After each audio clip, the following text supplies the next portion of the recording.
Hello, everyone, and welcome to Wisdom Seeker Live podcast. Glad to have everyone join us today. Look forward to a good time of discussion, seeking wisdom. And in particular, we're going to be talking about are you leading by design? And I know that that is a topic that is out and present currently, but the design there is different reference than the design that I am referring to today. It is design of leadership, whereas what I am referencing today is based on our design as a person. And so we will dig into that, seek some wisdom, hopefully gain wisdom in the process. And as always, I like to open up with explaining what we on Wisdom Seeker Live podcast see wisdom as. And wisdom is a journey. It's a journey that starts with knowledge, gaining facts, figures, information, either formally or informally. And we can do that as we go along. Hopefully, we do that as we go along and continue doing that, gaining knowledge throughout our life. And that's, of course, of value. The challenge is that we don't need to stop there. So much of our cultures have become dependent on knowledge, thinking that's where the power lies. And don't mean to be disagreeable, but our power is not in our knowledge. It's in only as a beginning of our journey into wisdom. And our second step in that journey is to gain understanding. We begin to take the knowledge that we have gained and we are using that in our lives. We are bringing that into ourselves personally and applying it. And so that's the second step in that journey. And the third step, and the most important step, and the one that so often gets missed, is the stepping into wisdom. And what wisdom is about seeing things from a much bigger perspective, seeing things outside of ourselves, seeing how our decisions affect others, not just ourselves, affects others, and it affects the world around us. And so we, as we go into wisdom, then we begin to make better choices or wiser choices, if you will, because of the perspective that we have at that point. And we want to be sure to make that our goal on a regular basis, is to seek out the wisdom in our lives. That is indeed where our power is, and our power to make better choices. And so I hope that those that have not been with us before will join us on this wisdom journey, and we will move forward and grow together with each other. I need to do some shout outs. Glad to have you, Pastor Raju, glad to have you with us. And Dr. Sabrina, it's always good to see you. And Lydia, thanks for being here on a regular basis. Tess, thanks for joining us. As always, Rick, appreciate you as well. And I look forward to not only me talking about the topic, but I want to hear your thoughts. I want to hear your questions as we go through. And again, today we're talking about leading by design. And as I mentioned when I opened up the podcast, we are not talking about the concept of the design of our leadership. I know there's a lot of material out there about leading by design, and information abounds there, but rather a little different perspective, and that is leading by our design. And one of the background pieces to that concept is, for those that have followed my LinkedIn presence, knows that I talk often about part of our core understanding of ourselves is to understand our design, passion, and purpose. And that has to do with the way we are created and the way we're created determines or should determine how we live and work and do everything. And so a key is to understand those different parts.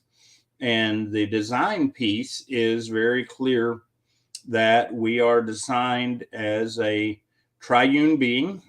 We have a body. We all pretty much agree on that one. And then we have a soul, which is mind, will, and emotions. And we have a spirit.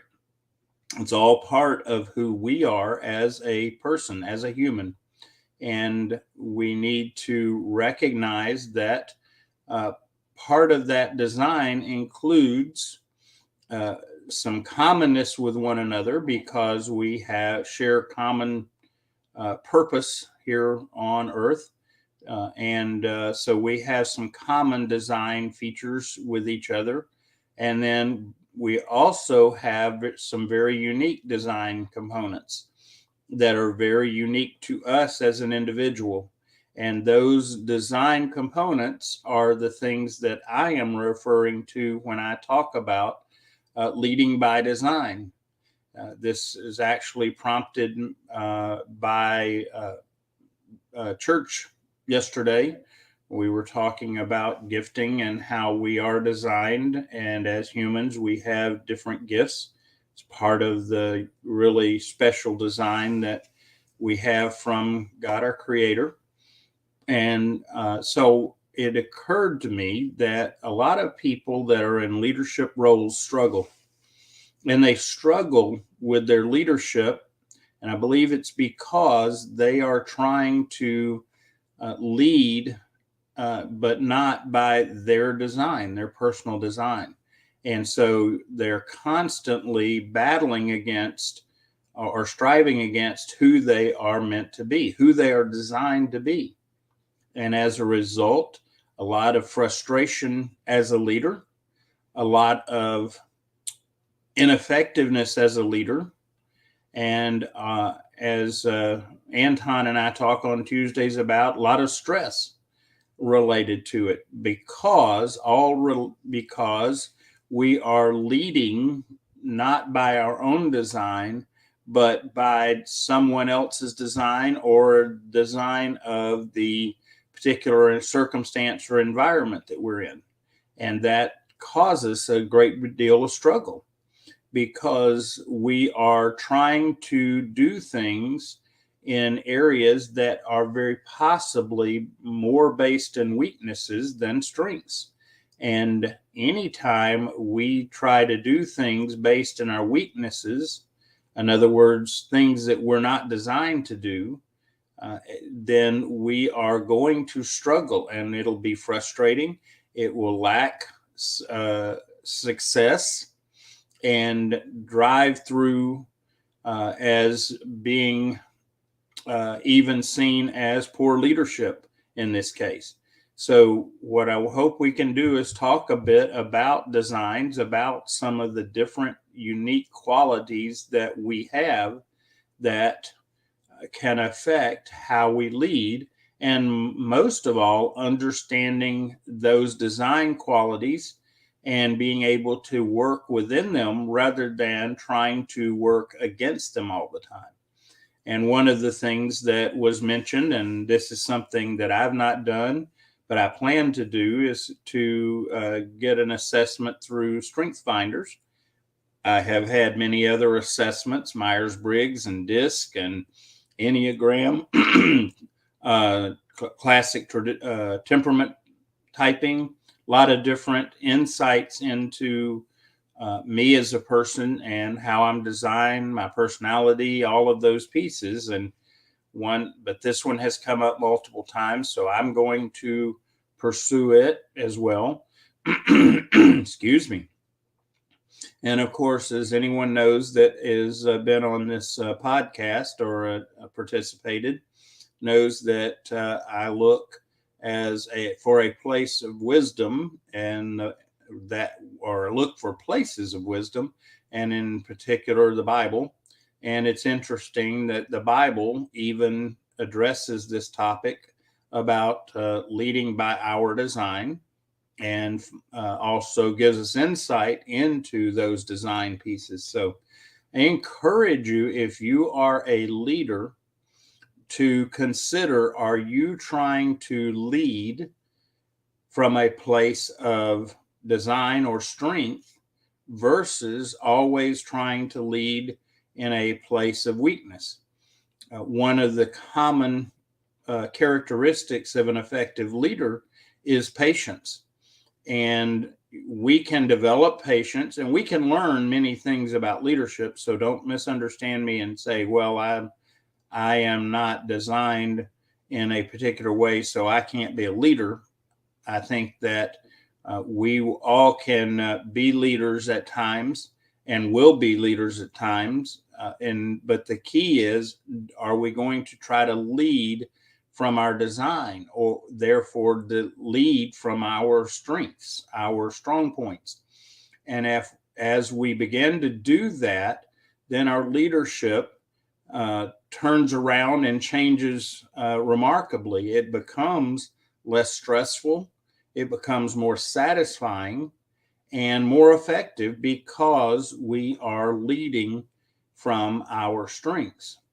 So, one of the questions we have to ask ourselves is if we are in a position of leadership, are we in a position where we can lead primarily from our strengths or not? Good question to ask. If we're in a place where we are trying to lead, but we are always working from a place of weakness in that leadership, I would question or challenge that it might be worth reevaluating, because likely, if you are in that situation, you will be constantly battling against your own design in your leadership role. So, something to really consider is if you are constantly having to lead from a position of weakness based on your design, then you are going to be setting yourself up for a routine problem. You're going to add to your stress. Doesn't mean that in order to lead in environments that you have to be always the strongest one in that role in the team effort, because the other characteristic and part of being a leader, or a real leader, as I suggest, a servant leader, is to be able to delegate and recognize the strengths of other people on your team.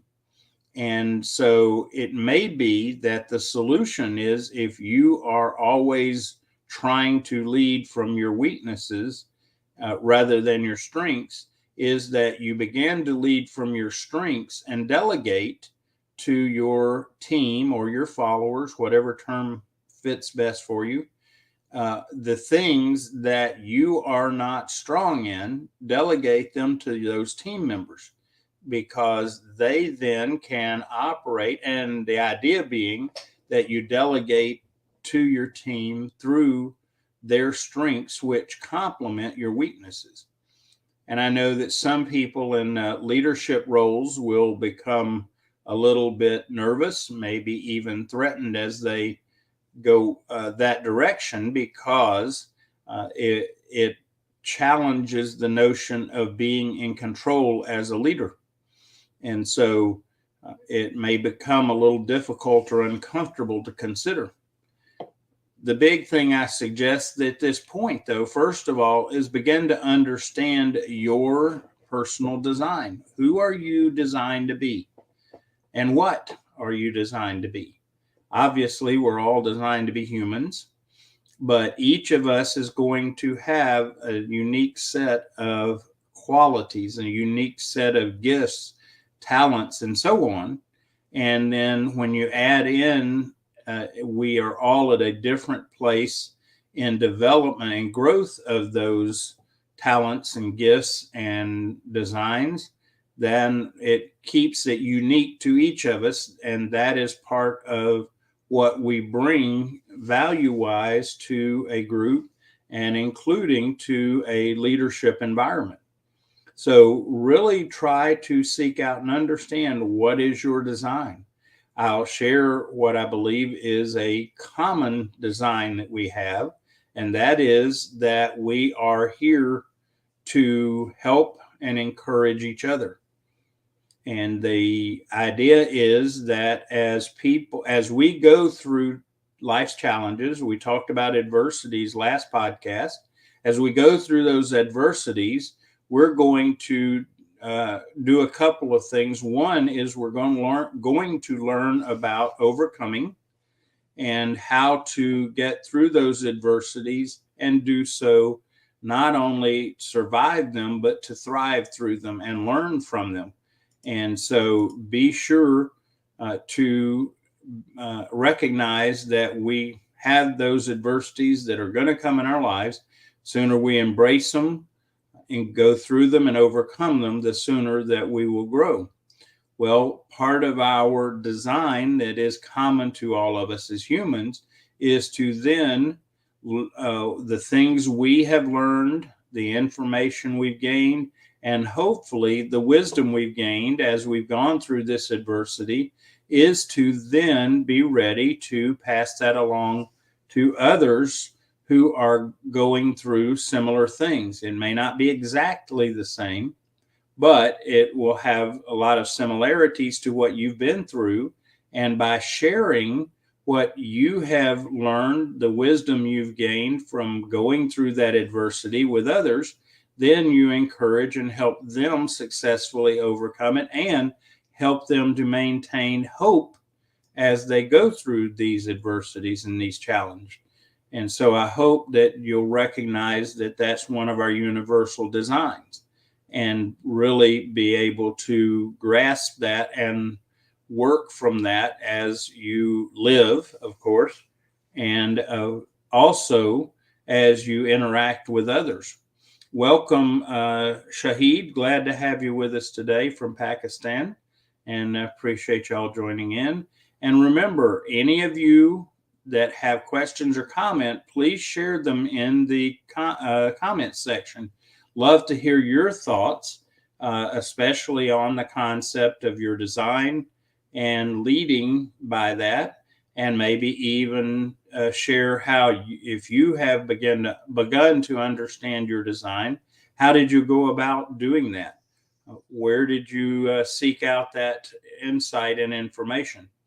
So the idea is, as we lead, that we lead from our strength, our design as a human, as a person, rather than trying to fit into a role as a leader that will always have you in a place of leading from your weaknesses. Because if you're always leading from your weaknesses, you're going to be tired a lot of stress and frustration in what you're trying to do, as well as you're going to find yourself being ineffective.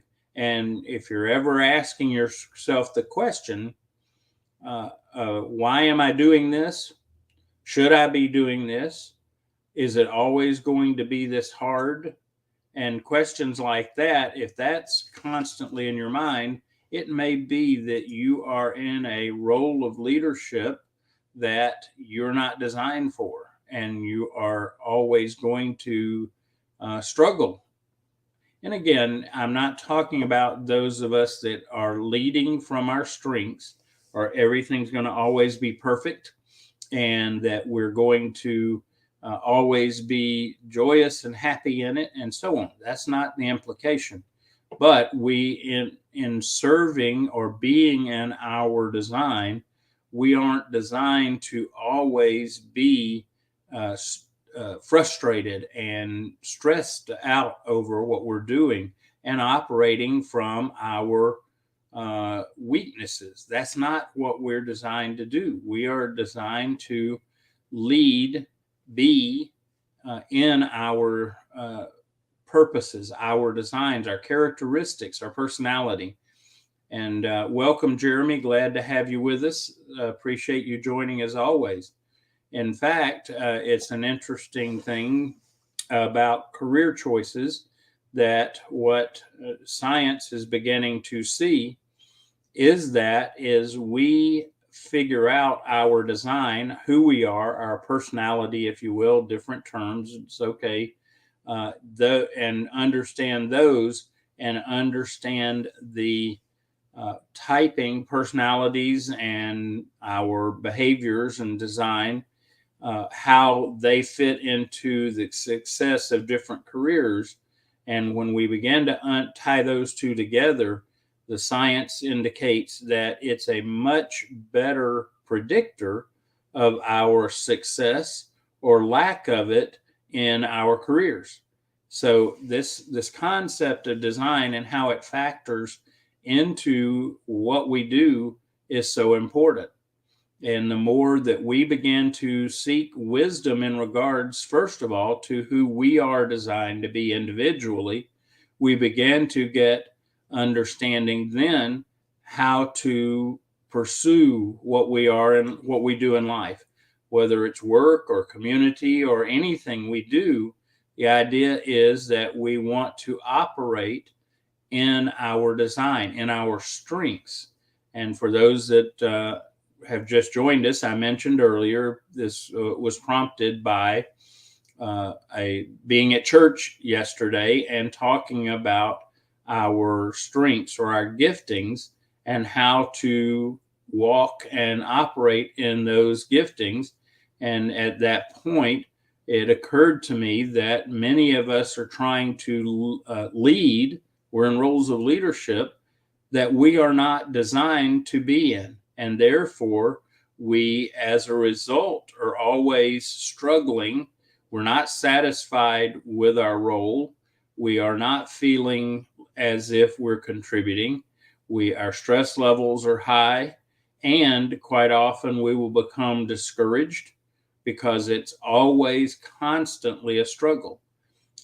And just so you know, I certainly teach, and we talked about this last podcast, that we are going to face adversity. That's a normal part of life and what we need, because it's through adversity we grow, we gain wisdom and learn and move forward.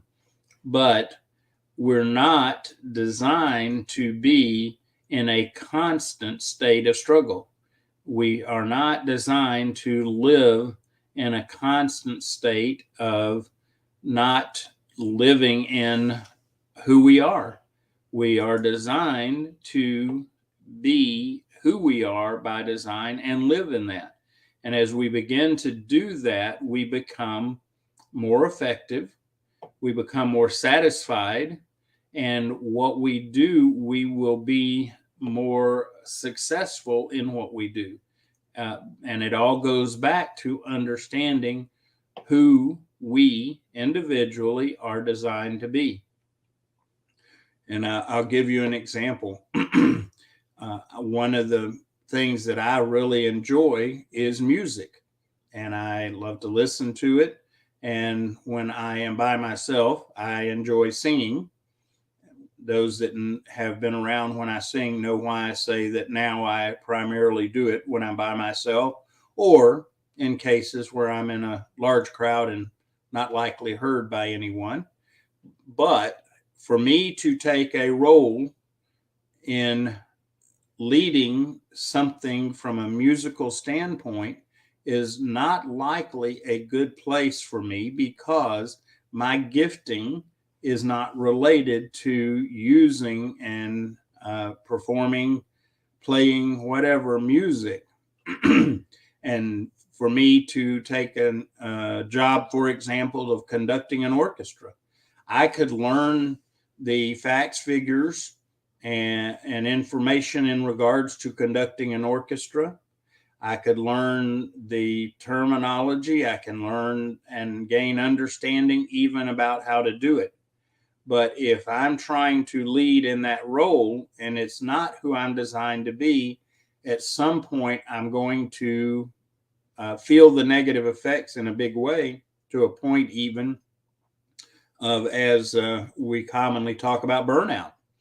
Because when we are always operating outside of our design, and especially because leadership is such a high responsibility position, and it is driven to intensely. We will burn out very quickly if we are trying to lead from a place that is not within our design. And when we see people going around trying to be leaders in these areas that they're not designed for, and ultimately they burn out, they get hopeless. And unfortunately, I believe that this is a concept that leads to people getting so hopeless that they give up on life and take their own life. It's all because we're not working within our design as a person, excuse me. And that is so critical. And like I said, it's especially important when we think about leadership, because leadership intensifies everything. And so we really need to consider it in those situations. Professor Jagdish makes a comment. Welcome, Professor. I don't know if I welcomed you or not, but welcome either way.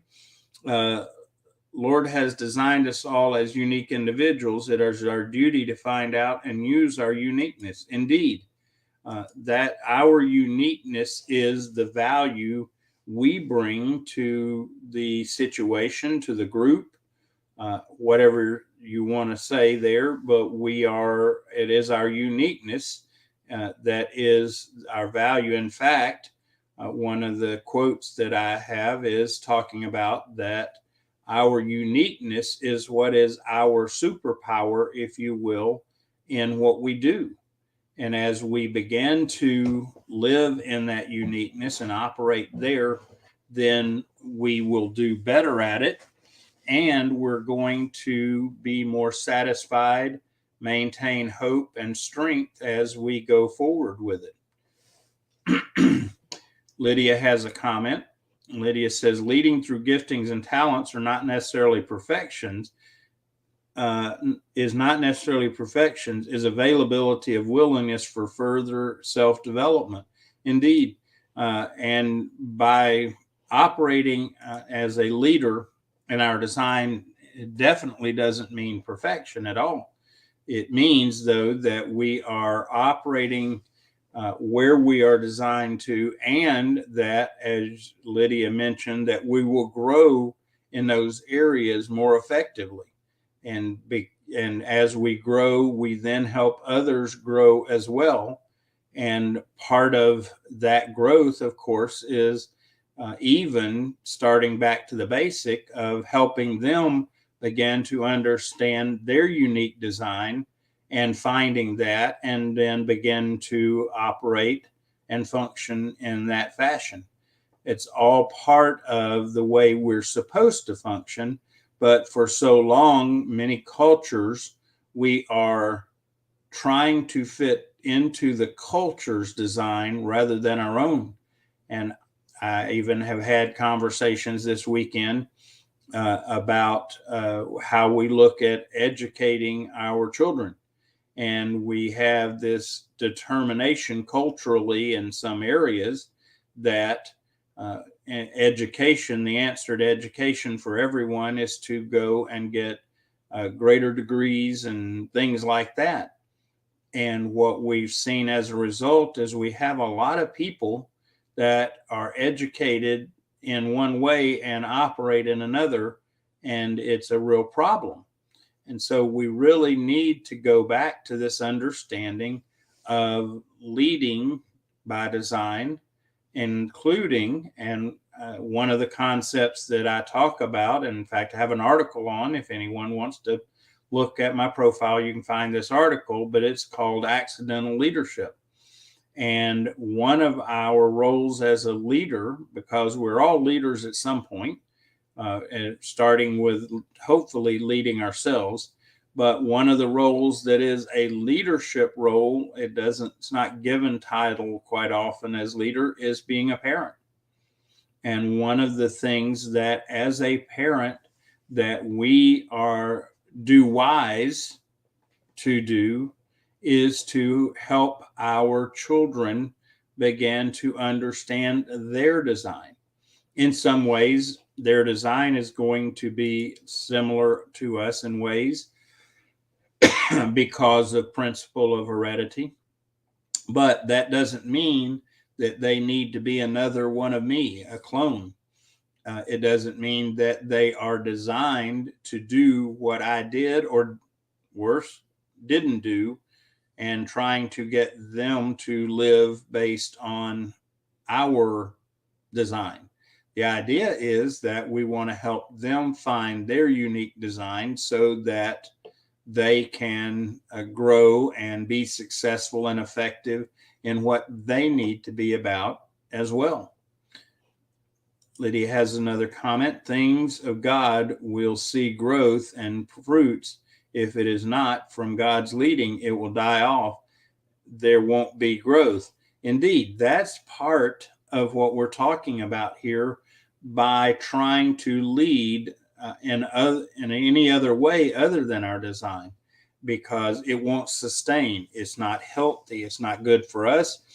And by the way, it's not good for those that we are responsible for leading. And again, we are so often not cognizant of this, something that we're not considering as we make our decisions day to day and what we're going to do and how we're going to perform. And when we try to perform in ways that is contrary to our design, then we're always going to be struggling in ways that we don't have to, which, by the way, takes away energy, resources, and even time that we won't have to be able to deal with the adversities and challenges in our life.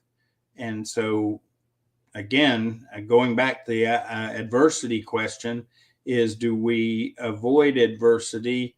Well, we should avoid adversities that we're not supposed to go through, don't have to go through, so that we are ready and prepared and able to embrace the adversities that we must face, because we will all face those adversities in our lives. So as a leader, find out what your design is about and begin to lead from that place of strength. And once you have gone through that journey for yourself or have gotten further in that journey, the idea is that as a leader, you then encourage and help those that are part of your team or are followers, whatever term you like, that you are then helping them take that initial step to understanding what their design is, so that they can begin to grow into their design and operate and be who they are designed to be, whether it be in their home life or work life or whatever else, because that is where we're going to be most effective in whatever role we're in, is if that role, including the leadership role, is in alignment with our design. And so we just really need to begin to understand that. And there is no one source or way for understanding that design. I mentioned that one of the tools that came up over the weekend at church was called Strength Finders. And I have heard of Strength Finders on multiple occasions. And I intend to seek it out because I think it adds insight. But there are many ways to do that. And a couple of others outside of tools, if you will, is to take time to observe ourselves. See what is the things that are truly innate and natural and part of our design. Really look for those things. And then also look to see where we are operating outside of that design because of influences that we shouldn't allow to influence us, such as expectations of those around us or the culture or other situations, that we shouldn't be making our choices about much of anything outside of looking at our design, rather than what does the culture say that I should be to be a success. And so we really do need to dig into that by observing ourselves. Another way is through having mentors or coaches, and includes family, moms, dads, aunts, uncles, people that have more experience than we do, and they also have more context of us, and gaining insight from them into who we are and what we are gifted to do and how we're designed. Another way to do that, of course, is reading and reflecting. And by doing that, we get insight.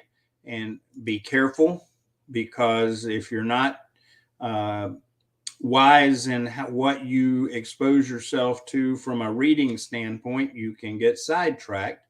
But be very mindful of that information.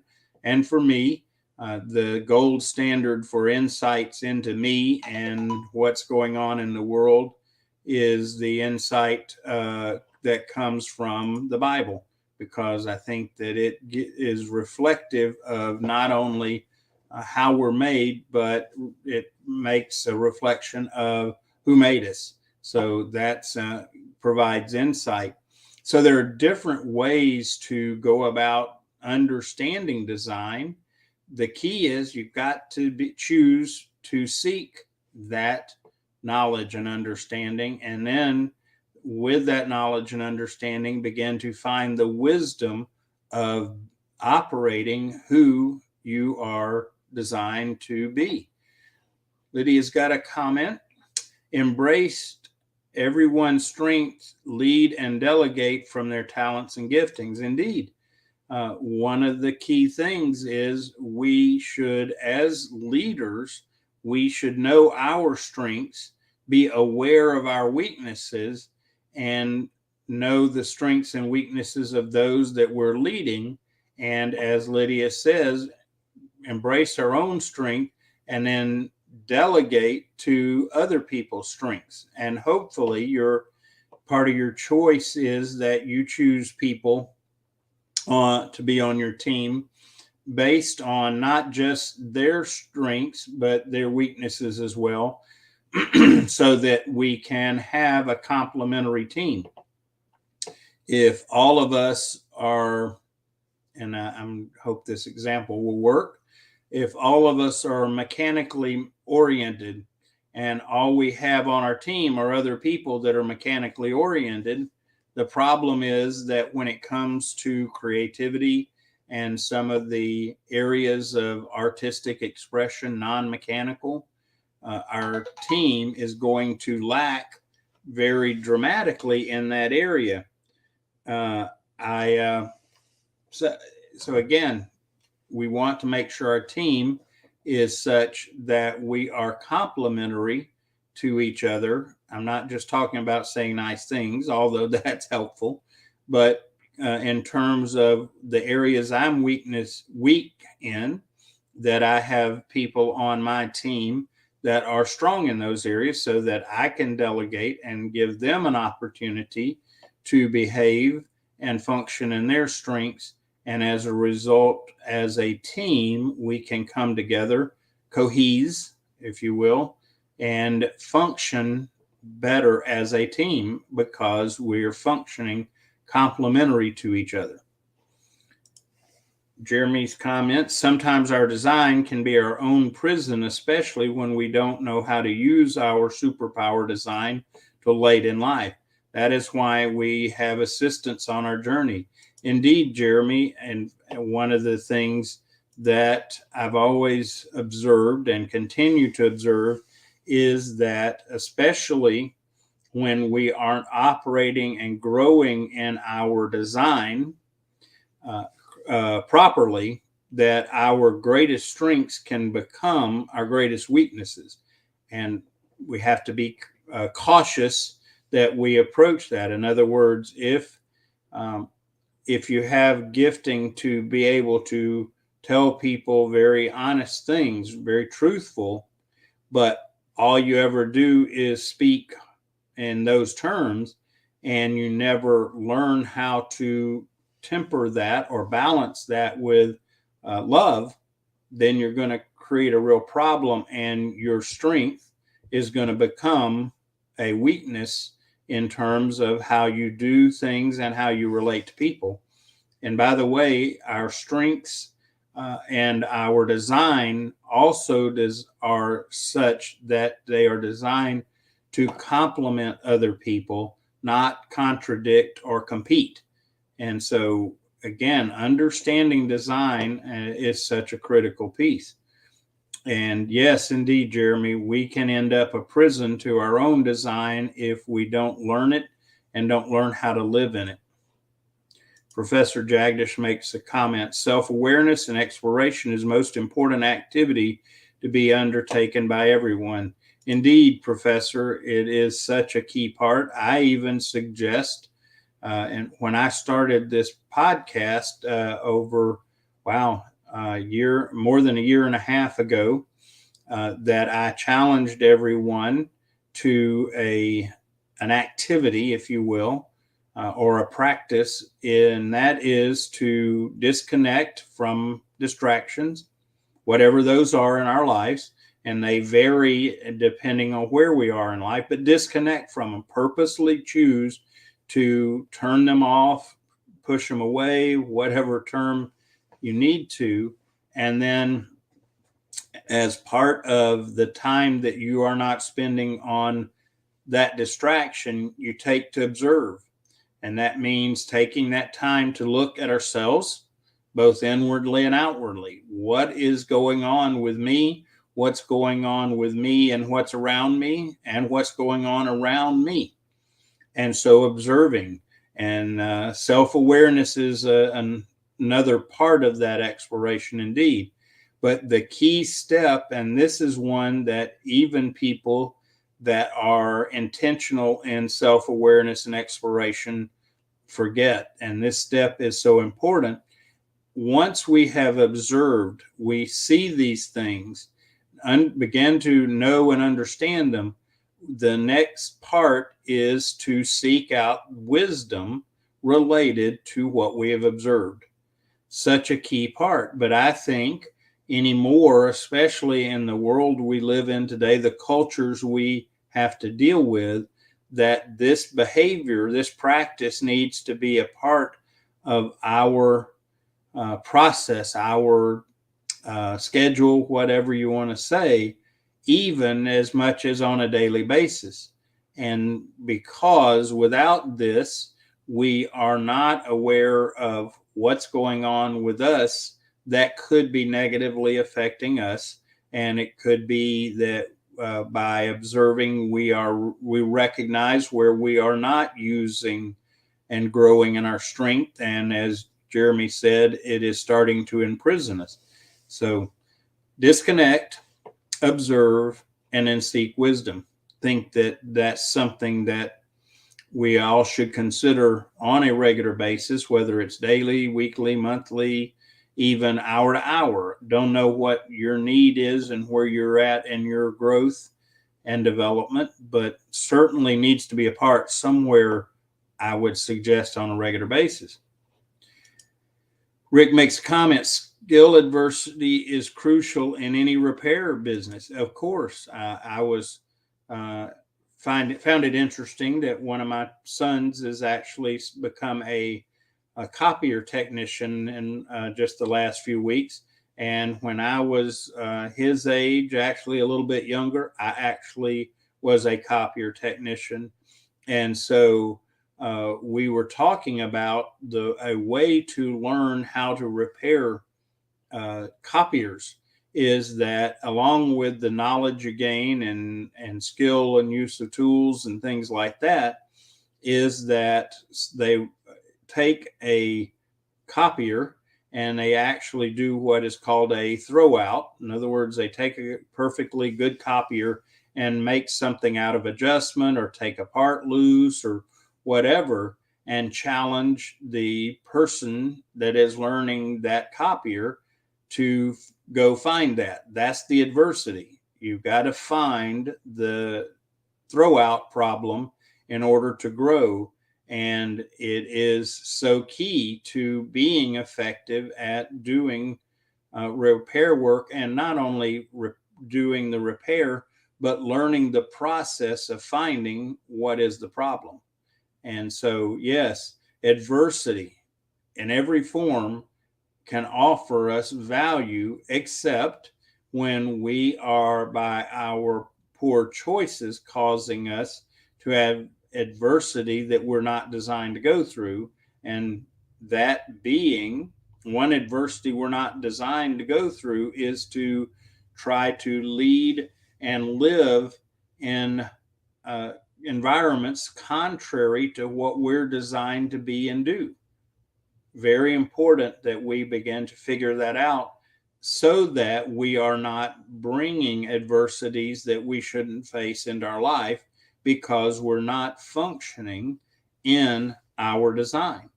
And I've done some other podcasts and things on the topic, and I will see about I will repost the recording of today's podcast, and I'll include a link to learning about design and how to operate, who we are, and so on, if that will be helpful to people. So bringing it back around, when we lead, we need to choose to be in leadership roles, excuse me, in places and in ways that we are leading by design and our strength as a person. Because when we do that, we will be more effective or successful at it. We will be less stressed because we're not dealing with things that we're not designed to deal with. And we will also, as a result of not being stressed over that we will have the strength and the resources to face those adversities that are going to help us grow in our design as a person. And so understanding design and how it affects our leadership becomes very important. More basic, obviously, is finding out our design, so we begin to understand about choices we make of what we do in life, so that what we do is in alignment with who we truly are. And I would caution that there are many people out there that don't truly know who they are. They know what they have become as a result of environmental influences and circumstantial, and obviously a factor in all of this is genetics and so on, but they don't really know who they are designed to be. They just observe what they have become, and quite often that is, they have become that because they have not been operating in who they're designed to be. And so it sounds almost like I keep circling back around, but it is true. A key component is understanding our design by our Creator to function in life and to be a contributor in life, and more importantly, to be satisfied in our life. It doesn't mean that we're always going to be happy, jump up and down, yeehaw kind of time, but we will be satisfied. And it is those levels of satisfaction that bring contentment and contribute to us having joy, and in big terms, living abundantly. And that is part of all of our design, is to be able to live abundantly And the key to that is living in the design that we have from our Creator. And it's especially important when we are in leadership roles, because leadership roles intensifies what we do and who we are, because now it is more directly affecting other people and other circumstances that have a greater level of responsibility. So I hope that we have gained some insight today into the area of leading by design. Hope we've gained some wisdom. I appreciate what the comments that have been made, because I think, I know that it helps me gain additional insight and gain wisdom as well through you guys. So thank you for all the comments and questions. It's always appreciated. That's the important part of this podcast, is you and your contribution, because me sharing the wisdom I have gained is fine. It's helpful, but it's much better if we're all sharing our wisdom with each other, so that we can all gain that wisdom from each other along the way. By the way, we talked about not dealing with adversity that's unnecessary. And one of the ways we do that is by gaining wisdom from other people that have gone ahead of us, that are further down the road in their growth and development, and in an area, for example, that we may share that is a strength. And when we can learn from them, not what the outcome is, but the process of getting through it, that becomes very important. And, one of the things that I am concerned with is that we have all of this information out about the 7 habits of this and the 5 steps of that, and so on. And people get caught up in not the process of going through, but the people and what they've done, and trying to mimic those people.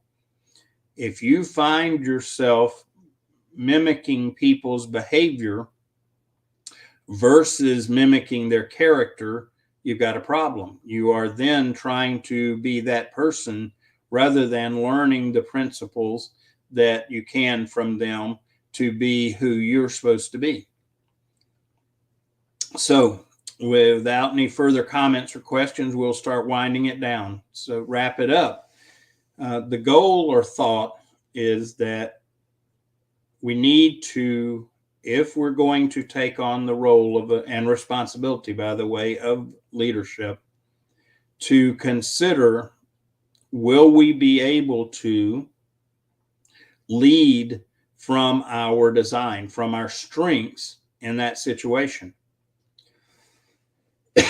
If we are not, if we are walking into a role that is going to require us to operate all the time from our weaknesses or areas that we're not designed for, then we're going to have a problem.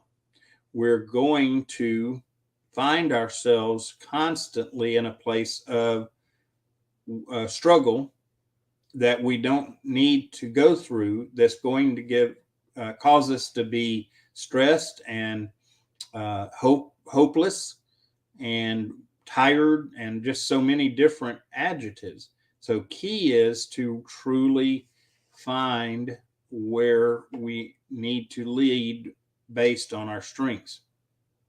A couple of comments. Jeremy, we're all teachers, yet we're all still the students. Indeed, I have gained a lot of wisdom over the years because I have made purpose to do so. But there is so much wisdom that I have yet to learn, and look forward to learning and gaining myself as well. Welcome, Jane. Glad to have you with us. Appreciate your comment. We can gain wisdom from others, but we must be careful not to use others' experiences as our own. We all have our own path to follow. Very well put, Jane. You said it much better than I tried to put it a moment ago. Indeed, that we gain their wisdom, but are not to try to mimic their experiences. Two different things and two different results. That's great. Thank you. I appreciate that. So, as we wrap up today, I hope that you are challenged to consider, what is your design? Are you, first of all, living in that design? And if you're in a leadership role, are you in a leadership role that fits your design? And a way to know if you are or not is, are you always struggling in your leadership role because you are having to operate out of your weaknesses? You're always, if you're not a naturally patient person, are you always being challenged in that area? It may be that one of two things: either you're in the wrong role as a leader, or that you haven't learned how to delegate to your team, and so on. So the key takeaway is awareness, intentionality in living in our design. And especially as a leader, it becomes so important, because as a leader, whatever we're doing, whoever we are, becomes intensified, because at the point of being a leader, you're not only responsible for yourself, but you're responsible for others. And that can, when we don't function as we're supposed to, it affects others even more directly than when we don't live and be the way we are in day to day. So really consider, are you leading by your design, or are you leading by something else, some other reason, circumstantial, environmental, because others said you should do that? I don't know. Be very mindful to seek to lead by your design. And when you do, you'll be much more effective, much more satisfied, and more likely to feel that sense of purpose and be charged up and motivated by it. So thanks, everyone. Great conversation today. Great insight. And I hope, if nothing else, you're going to walk away seeking wisdom in regards to what you do as a leader and whether or not you're leading by design. Take care. God bless. Have an amazing week. And I look forward to seeing everyone back next week. And we'll have a new topic. And then in a couple of weeks, we're going to have a guest.